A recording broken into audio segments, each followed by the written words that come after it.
종교에 대해서 조금 아시는 분들이 교회 나오면은 묻는 질문이 있지요.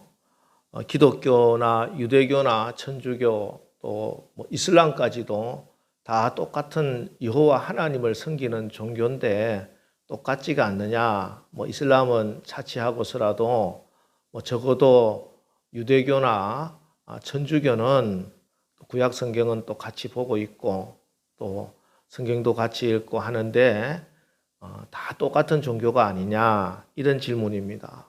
저도 교회에서 신앙생활을 하면서 어릴 때 그런 질문을 한 적이 있습니다. 그런데 여러분, 그렇지가 않습니다. 뭐가 다른가? 바로 은혜입니다. 은혜. 중국의 철학자 지오스링 교수가 쓴 사람답게 산다는 것이다 하는 책에 나오는 이야기입니다. 한 교수가 수업 시간에 학생들에게 질문을 합니다.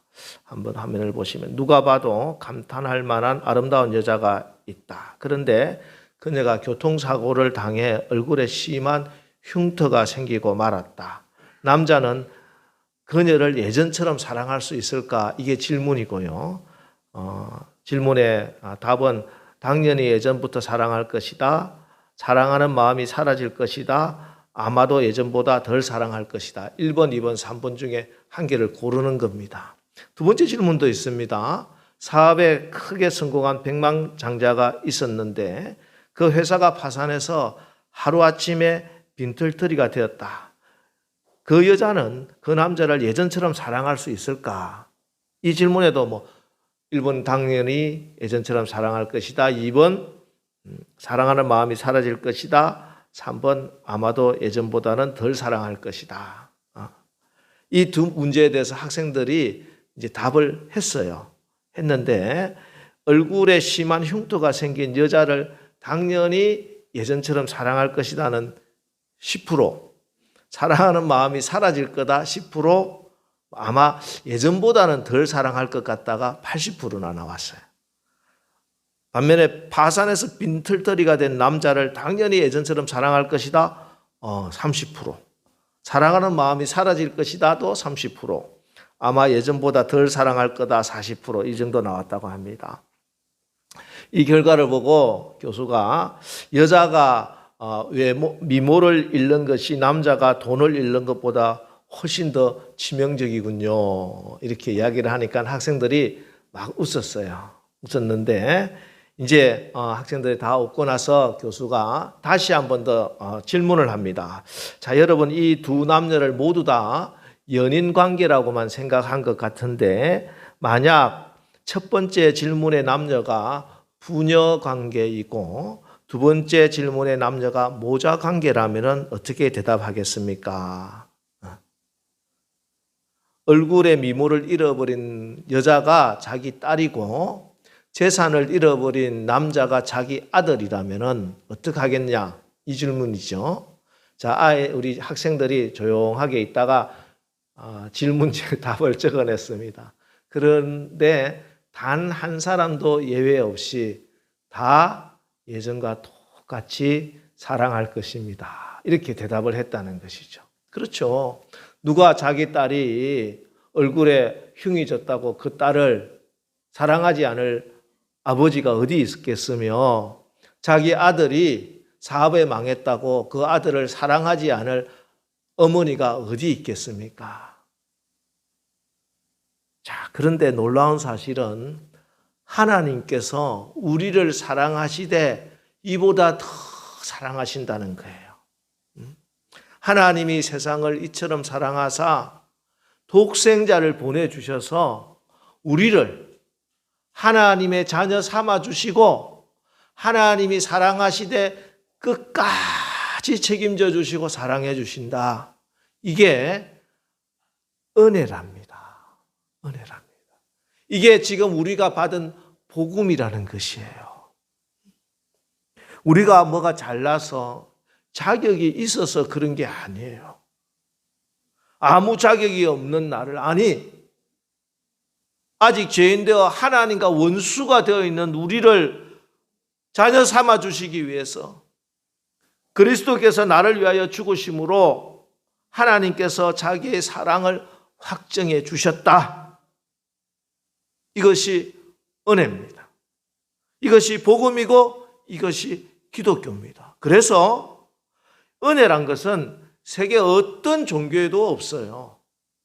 오직 십자가의 복음, 그 주님의 사랑을 입은 바로 우리만 가지고 있는 복음이고 기쁜 소식이다.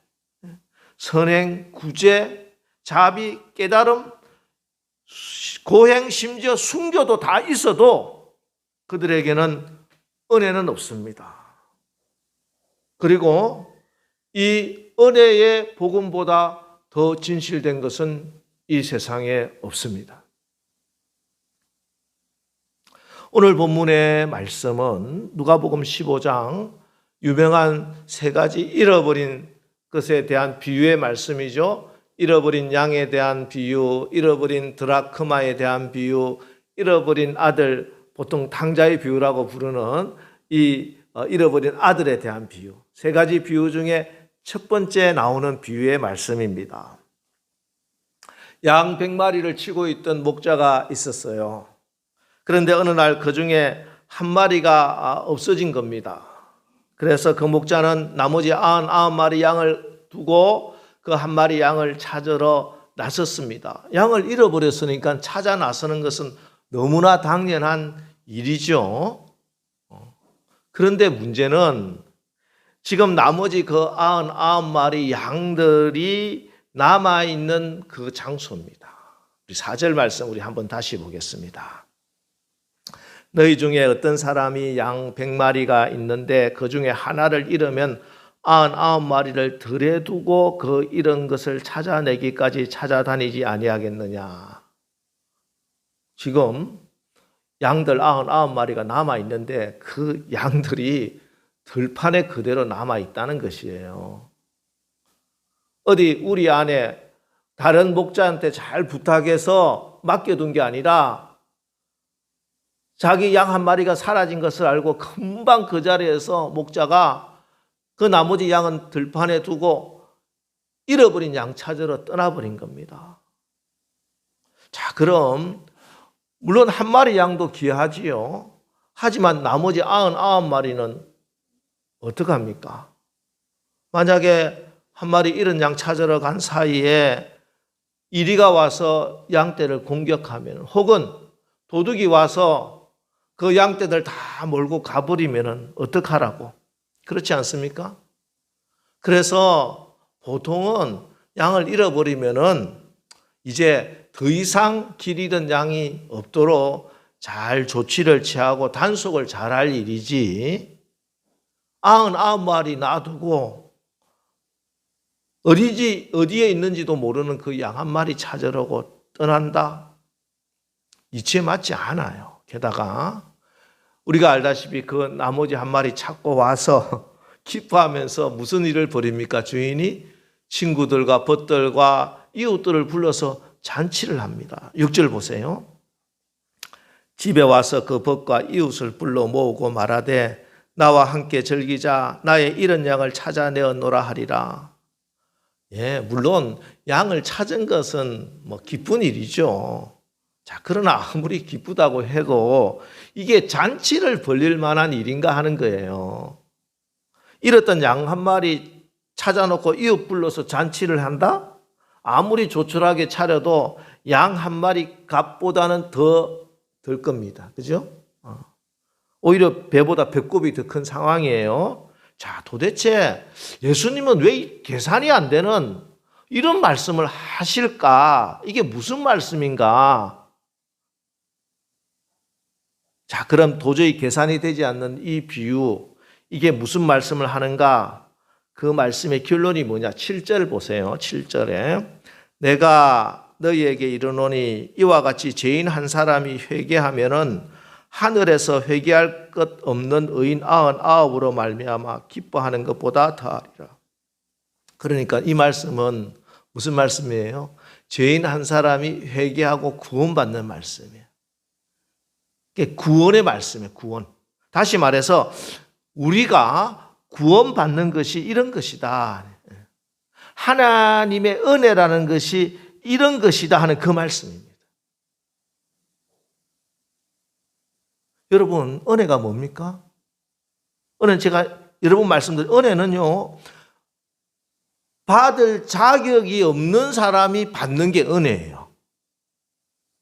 근데 여러분, 요즘 우리 사회에서 가장 큰 이슈가 되는 그것이 뭐냐면은, 가치가 뭐냐면 공정입니다.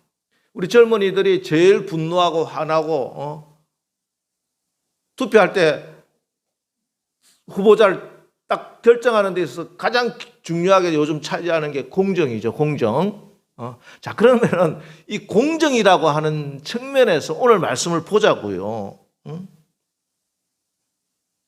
자격이 없는 사람이 받는다?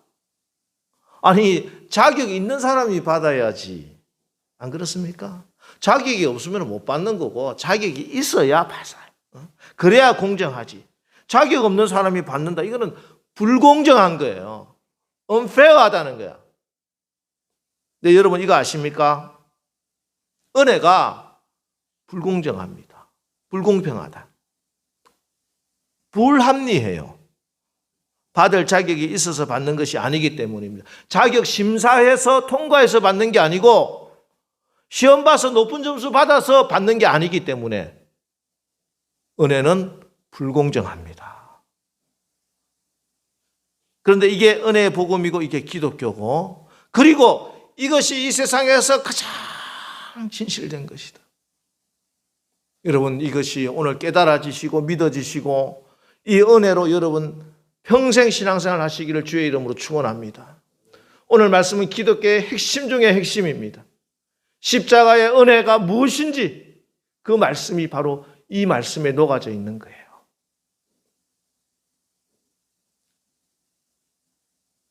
세상 사람들은, 아니 예수 믿는 우리도 사실은 신앙생활 한다고 하면서 십자가 예수님의 은혜라고 이야기를 하면서도 실질적으로 신앙생활 하면서는 또 가정에서 생활하면서는 은혜로 살 것을 거부해요. 그래서 내가 하나님께 축복받았다 간증을 하고 설교를 하면서도 다 나에게 그럴 만한 이유가 있었다고 간증하고 설교하고 다니고 있어요. 내가 하나님께 큰 축복을 받았고 물질적인 복을 받았는데 그 이유가 내가 어마어마한 11조를 드렸더니 하나님이 나에게 물질적인 복을 주시더라. 어떤 목사님이 목사들 모아놓고 세미나를 하는데 자기는 하루에 14시간씩 기도한대. 그래서 하나님이 자기 교회를 부흥시켜 주셨대. 하루도 빠지지 않고 하루에 14시간씩 기도했더니 하나님이 우리 교회를 부흥시켜 주셨더라. 그러면은 하루에 14시간은 고작하고 3시간도 잘 기도 못하는 나는 어떡하라고?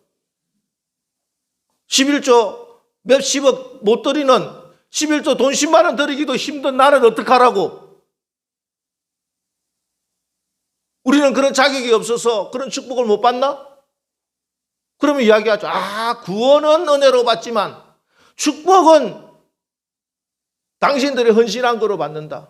말도 안 되는 소리 하지 마세요. 거짓 복음입니다. 속지 마세요. 그런 건 기독교 아니에요. 우리는 구원도 은혜로 받고 하루하루 살아가는 것도 은혜로 살아가는 줄 분명히 믿으시기 바랍니다. 그렇게 간증하고 다니다가 그렇게 설교하면서 결국 드러나는 것이 무엇입니까? 하나님의 영광입니까? 아니죠.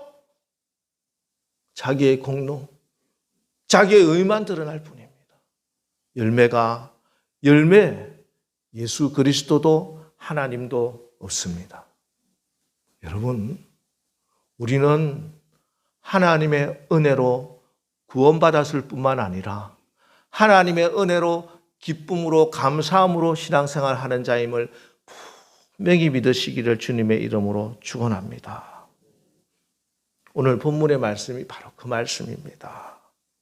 이 말씀을 바르게 이해하기 위해서 우리가 이 메시지를 나의 이야기로 읽어야 돼요. 성경을 읽을 때 성경을 이거를 무슨 역사책이라든지 윤리 도덕책으로 내가 교훈을 받겠다 그렇게 읽으면은 절대로 성경이 주시고자 하는 하나님 아버지의 마음을 읽을 수가 없습니다. 깨달을 수가 없습니다.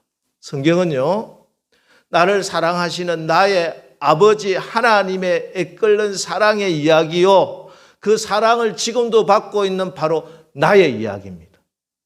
그래야 성경이 말씀하는 그 진리를 우리가 알 수가 있어요. 그래서 오늘 말씀을 우리 바로 나의 이야기로 다시 한 번 더 읽어보겠습니다. 이제 내가 지금 목자가 기르고 있는 그 100마리 양 중에 한 마리야. 100명 중에 한 명이에요. 자, 그런데 이제 목자를 따라서, 인도함을 따라서 이제 풀이 있는 들판도 지나고 시냇가가 있는 물가도 지나고 이렇게 잘 가고 있었습니다. 그런데 어느 들판을 지나고 있을 때 갑자기 목자가 안 보여. 그래서 반나절 이렇게 들판에서 발이 묶일 수밖에 없죠. 목자가 없으니까 양들은. 그곳에 있는 풀을 또 다 뜯어먹고 이제 목이 마른데 물을 찾아러 가야 되는데 목자가 없으니까 목 마른데도 움직이지도 못해. 그래서 약간 짜증이 나기 시작합니다. 아니 목자가 어디 갔어 도대체. 우리 인도 안 하고 지금 들판에 방치해놓고 목자 어디 사라진 거야 목자님이. 그러고 있는데 어디에 항상 소식통이 있잖아요. 100명 중에 한 명이. 정보에 빠른 뉴스를 딱 가지고 왔어요. 야, 목자가 지금 사라진 거는 우리 중에 이 길을 오다가 양돌이 있잖아요. 양돌이 개. 약간 좀 이렇게 어벙벙한 개. 개가 길을 잃어버려서 없어졌대. 우리 지금 이게 없는 거야, 이게. 그래서 목자가 지금 양돌이 찾으러 갔대. 자, 이 뉴스를 듣고 이제는 이 99마리 양들이 내가 화가 났어요. 아니, 그 양돌이 항상 말썽이더만 오늘 또 말썽을 부리고 지금 내가 목이 말라서 지금 시냇물 빨리 가야 되는데 시냇가도 못 찾아 인도함을 받고 막 양돌이에 대해서 화가 확 치밀어 오르는 거예요. 목자에 대해서 섭섭하고 양돌이에 대해서도 섭섭하고 원망을 막 하고 있는데 이 목자가 왔어. 목자가 양돌이를 어깨에 메고 덩실덩실 춤을 추면서 오면서 그래 너희들 힘들었지? 자 빨리 가자. 일단은 물부터 먹자. 시냇가로 인도해 주는 거예요. 시냇가에 가서 물을 먹는데도 기분이 안 좋아. 목 마른데 목 축여 주시는데도 기분이 안 좋아요. 아니 저 양돌이 때문에 목자가 진짜 하면서. 그런데 이게 이제 저녁에 더 큰 일이야. 저녁에 무슨 문제가 생깁니까? 목자가 이 양돌이 찾았다고 친구들하고 이웃을 불러가 잔치를 벌리네. 아니 양돌이 찾은 건 좋은 일이죠. 잃어버린 것보다는 좋은 일이지. 그런데 왠지 내가 기분이 안 좋아요. 그거 아시죠? 여러분들도. 뭔가 이 기분. 뭔가 기분이 안 좋아. 그 목자도 막 기뻐하고 막 사람들 친구들 보고 잔치를 벌이는데 잔치에 참여할 기분이 안 나요. 확 상했어. 잔치를 하든지 말든지 그냥 구석에 가가지고 잡담이나 하고 불평이나 하고 양들끼리 그러고 지났어. 잔치가 끝났어. 그리고 이제 며칠이 지났습니다. 며칠이 지나서 그날도 목자의 인도함을 받으면서 들판으로 쭉 가고 있었어요.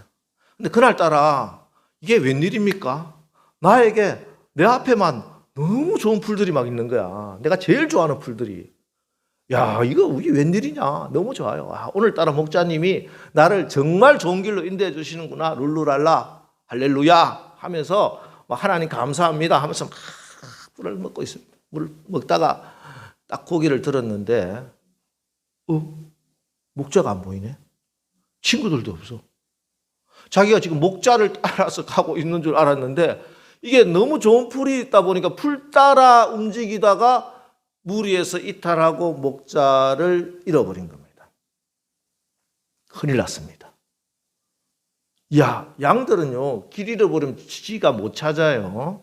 자, 그래서 내가 너무 걱정이 돼서 지금이라도 빨리 목자 찾아야 되겠다고 막 힘껏 달려가는데, 그러니까 앞에 보니까 큰 골짜기가 있는데 떨어지면 죽을 것 같아. 어이구, 깜짝 놀라서 뒷걸음질 치다가 우당탕탕 뒤로 넘어졌는데, 굴러 떨어졌는데 가시밭이야. 그래서 발꿈치에 큰 가시가 꽉 찔렸는데 죽겠어요. 너무 아파서. 꼼짝을 못 하겠어. 이제 나는 죽게 생겼어요. 여기 있으면 움직이지 못하고 여기 있으면 분명히 이리가 오든지, 안 그러면 이리한테 안 잡혀 먹더라도 며칠 안에 나는 굶어 죽게 생겼어.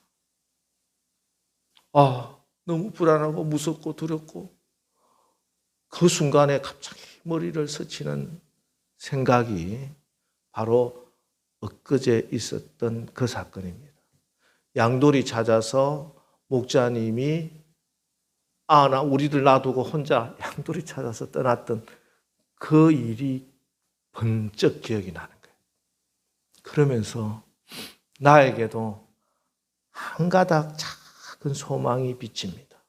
그래, 혹시 오늘도 목자가 내가 이 양무리에서 길 잃어버린 것을 아시고, 혹시 오늘 또 목자가 나를 찾아오시면은 그러면 살겠다. 그러면서 또 두려운 생각이, 그때 우리가 목자한테 아니 목자 미리 알았으면은 안 됩니다. 불공정해요. 말이 안 됩니다. 우리를 놔두고 어떻게 갑니까? 했던 것처럼, 하려고 했던 것처럼, 오늘 내가 길 잃은 걸 알고 목자가 찾아 나서는데 우리 친구들이 나서가지고 안 돼요 목자님, 쟤 찾으러 가면 안 돼요, 우리를 어떡하라고요 하고 막았으면 어떡하지? 끔찍하죠. 끔찍한 일입니다. 거기까지 생각이 미치자 우리 목자가 가장 옳았구나 생각이 들면서 눈에 눈물이 쭉 흐르는데, 그때 내 귀에 들리는 목자의 음성. 형기야, 형기야 어디 있니? 목자의 음성이 들리는. 이제 살았습니다. 양돌이 찾아 나섰던 그 목자님이 오늘 나를 찾아오신 거야. 그래서 매일 주님, 저 여기 있어요. 주님, 나를 불쌍히 여겨주세요. 목자님이 오셔서 아이고 이놈아, 나를 번쩍 들어서 어깨에 메고, 그리고 집에 돌아와 이번에도 잔치를 벌이시는 것입니다. 그리고 그때부터 나는 변했습니다. 전에는 목자를 따라다니면서도 아니 왜 나를 이렇게, 우리를 좀 좋은 길도 놔두고 왜 이 돌짝길로 이렇게 자꾸 인도하시나, 끌고 다니나 불평을 했었거든요. 그전에는 친구 양들의 아픔이 내 아픔이 아니었어요. 말은 앞에서 그래 힘들지 하지만 그게 내 아픔으로 진짜 와닿지도 않았고, 친구들이 좀 잘 되면은 오히려 기분이 상했어. 기쁨이 아니야. 늘 친구들하고 비교하고 자존심 상해하고 자존감이 바닥이었어요. 그러나 이제는 은혜 복음, 목자가 잃어버린 양 한 마리를 찾으러 가는 이 구원의 신비를 알게 된 이후로 나는 목자가 어떤 길로 인도하시든지 감사해요. 목자가 나를 좋은 길로 인도해서 감사한 게 아니라, 목자가 내 앞에 있다는 것 자체, 목자님이 나와 함께 있다는 그 자체가 가장 감사한 걸 이제는 압니다. 그게 내 가장 큰 기쁨이에요.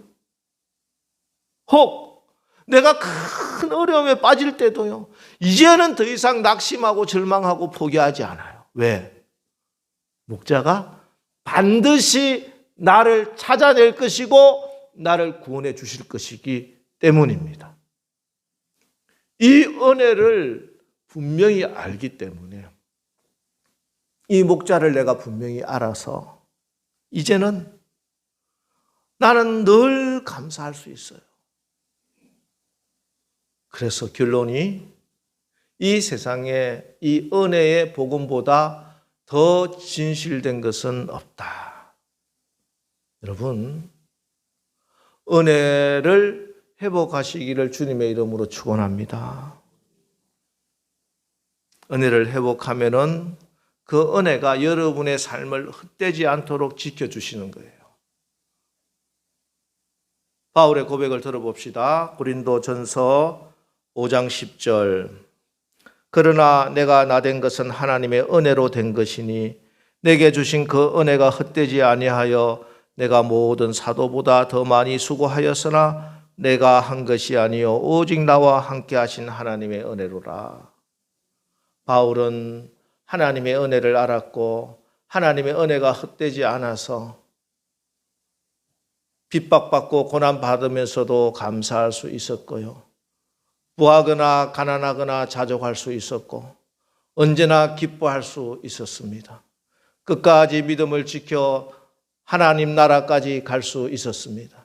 그에게 주어진 사명 하나님의 은혜로 감당할 수 있었습니다.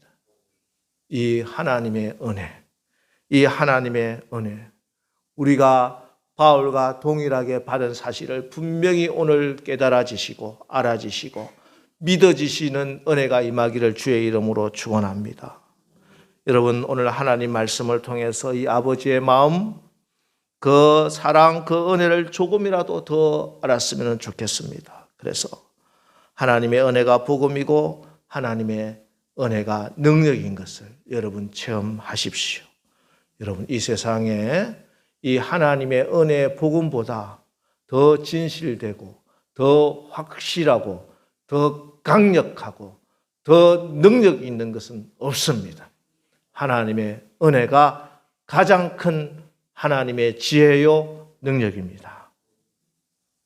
이제 우리 찬송하고 여러분 다시 한번 하나님 나에게 하나님의 은혜가 다시 한번 회복되게 하여 주시옵소서. 나를 긍휼히 여겨달라고 간절한 마음으로 우리 기도 한번 하겠는데요. 우리가 오늘 부른 찬송가 305장 거친 바다 위에서 무자비한 노예선 선장으로 예수님을 조롱하며 방탕한 삶을 살던 존 뉴턴이라고 하는 분이 토마스 아 캠피스의 그리스도를 본바다를 읽다가 하나님의 은혜를 입었습니다. 하나님이 자기를 너무 사랑하는 것을 깨달아져서 회개하고 지은 찬송가 305장 Amazing Grace, 이 세계에서 가장 유명한 찬송이죠. Amazing Grace. 이 찬송 305장 나 같은 죄인 살리신 우리 1절을 계속해서 부르겠습니다. 3, 4절까지 부르지 말고 1절을 내 마음에 이게 믿음이 되고 내 고백이 될 수 있을 때까지 우리 1절을 부르면서 우리 기도하겠습니다.